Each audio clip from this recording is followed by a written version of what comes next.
The old saying of you get what you paid for is no more true in solar than it is in a whole lot of other areas, but people just really need to understand that if you're going to pay a small amount of money, you will generally end up with something that is going to last you a very short time. The company that's installed it will not be around to try to warrant it.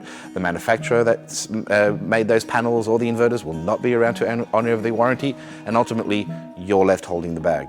A huge part of how a customer should make a decision isn't solely based on what panels do I go for, what inverter do I go for, what company do I go for, what racking mount, where should I put it, how should I go about it getting it done. For us, it's a holistic view on an approach that people should have.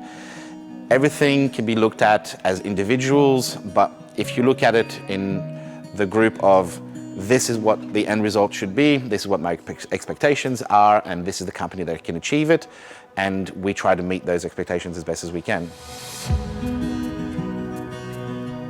The point of matching great quality panel with a really poor quality inverter will get you a poor result, because you will have a panel that will last the test of time, that will last 25 years.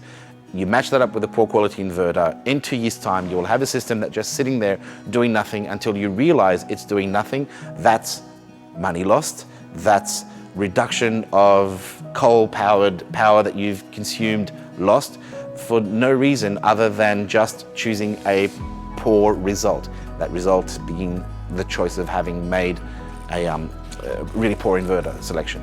So match it up with the best panel that you're able to afford with the best inverter that you're able to afford. That combination of the two will get you the best result and the best outcome for yourself. All of that intertwined with the quality installer making that installation. Quality is paramount.